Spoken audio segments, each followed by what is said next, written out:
That's a great way of looking at it. I would imagine there's people that inquire and they think they're in the golf business, but they're really in the hospitality business. And golf is part of it, but it's ultimately making people feel good. It is. And there's a lot of things. I mean, it's a crazy Saturday and there's, a sim might have an issue. You have to have an extension or someone shows up late. You're just constantly managing chaos. And I think wanting to be part of that environment Sure. and thriving it is something that's really important. But no, and look, I think all of it can be learned. People ask us about our hospitality backgrounds. Like I was a philosophy major, then I went to work on Wall Street. One of our, none of our founders have a food and beverage background, right? Our first chef hire, we found on Craigslist. We interviewed her in our apartment, our 1-bedroom apartment in New York City. And we were kind of like, all right, like this seems reasonable. We Googled how to build a kitchen and look, that didn't work out great, but we kept learning. Right. And we now have an awesome food and beverage program, a head of culinary and beverage and know how to build a kitchen a whole lot better than we did before. So I think, you certainly can, even if you're not sort of from the hospitality background or from the golf background, like it's stuff that, especially with everything that we've learned, that we can help teach you. Sweet. Jared, since you've been in franchising now this is your third year, what's been your biggest surprise so far? My biggest surprise has been how right the franchisees have been about the locations of where the franchisees should go. I think that you can come in with the idea that you know better on the location and question, man, should we be in Erie? Should we be in Yukon? Should we be in Dubai? Right. And at least, knock on wood, so far the franchisees and their instincts have been right in terms of the geographies. And look, I'll be honest, not all of our instincts on the corporate side have been right? We made some mistakes on location as well. But I think the success of the franchisees with picking locations and the trust that I have in them has been something that I've learned. Very cool. In regards to location, if you're not in an urban market, where's a typical location, especially when you need serious amount of square footage? Yeah, I mean, I think that it can go anywhere. I think that we are, they talk about white space in this world and TAM, and there's just so many markets where this could be. I think in my hometown, Doylestown, Pennsylvania, I think there should be a 5-iron. We're working. It's working in Yukon. It's working in. We just signed a deal.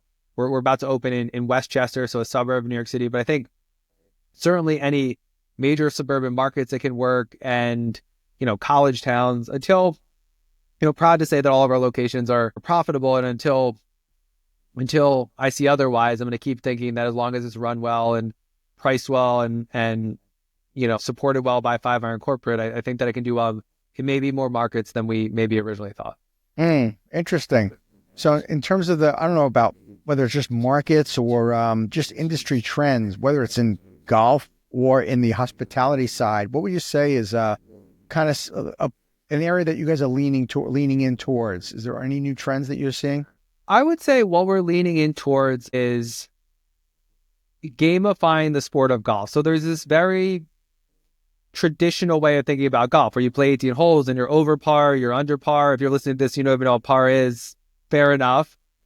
It's fine. And you do that one sort of format. I think that you can create different, think of it more like a video game or a campaign where you have loot boxes. And we're not trying to monetize or anything like that, but like different challenges every hole. So you can still be playing a golf hole, but why not have challenges? Can you hook this ball around a tree as part of the hole and get extra points? Can you avoid the bunker and get extra points? And then what can you do with those points? Can you bet those points with your friends? Can you share them with your family? Right. So there's that sort of gamification of the sport of golf that I think is going to introduce people and sort of be a gateway and top of the funnel for other people, sort of carnivalize it. I don't know if that's a word. Yeah, in I terms like of that. the sport. Carnivalize it. And then I think for the sport in general, and I think where 5-iron is certainly pushing a lot of capital in the development side, is really tournaments and competition as well. There's a need for, I don't know if you're familiar with chess.com or PokerStars or any of those DraftKings sites, right? Sure. Golf actually lends itself to, I think, doing really well in those types of environments. There's no reason you should be able to come to 5-iron and say, I want to play in an 18-person tournament or that lasts an hour, or a 10,000 person tournament that lasts 2 weeks, or play in a 2v2 tournament, or play in a beginners tournament, or a points tournament, or a prize money tournament, right? I think the possibilities are endless. And I think for me, what's successful like is, look, I love it when the group of friends is playing their 18 holes and doing their thing and having a few beers, and there's always going to be a market for that. How can I want to walk around and just be seeing so much different stimulus and so many, different things happening in the Sims. And I think that's really the future over the next decade of the indoor sport. Wow. Okay. That's wild. What about, in terms of markets that you want to get into? You mentioned that the franchisees have done an incredible job of knowing where they want to be. For you all, though, you've got these 26 locations that you mentioned before we got on here. You're kind of all over the country. What's your method to your madness on knowing where you want to go? So I feel like the nice thing about 5-iron, and I think of it as a factor test, I guess I could say, in terms of thinking about it, right? So if there's a strong golf population, like the state of Florida, that's a pro. Certainly if there's cold weather, inclement weather, whether it's too hot in a place like Vegas, for example, we think we could do well. If it's an area that drives a lot of corporate or bachelor parties or something like that, in Austin, Texas, or Nashville, where you have an entertainment bar crowd.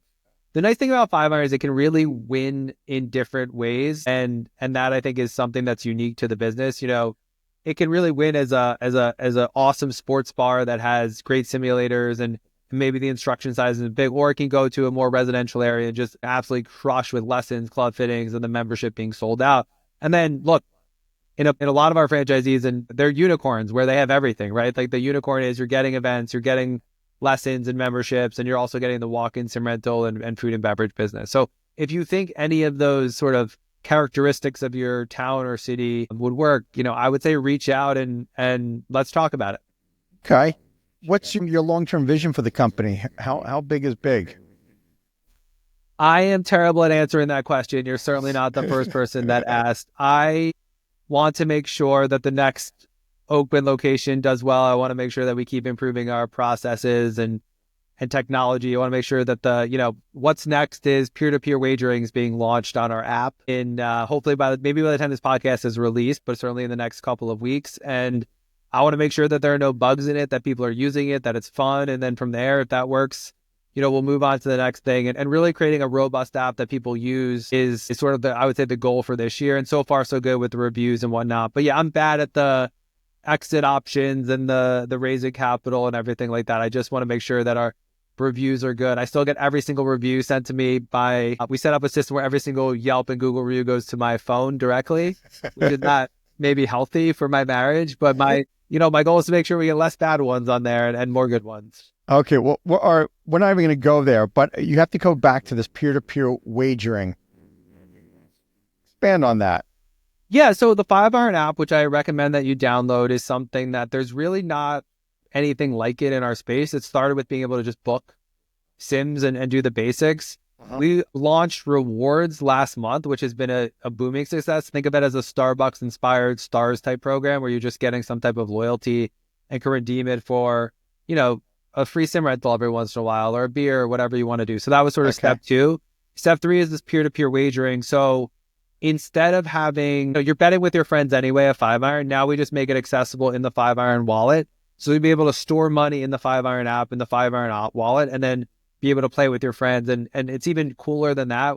We're actually going to incentivize people, especially at the beginning, to make friendly bets and wagers with their friends. So we're going to be giving away those same rewards points to people who use the app for wagers and whatnot. And it's something that we're really excited for. It's something that the people have asked for. We want to make it more fun, engaging, and whatnot. And like I said, we're not taking a VIG or any money off of that. We're just trying to build a feature that hopefully people want to have fun with.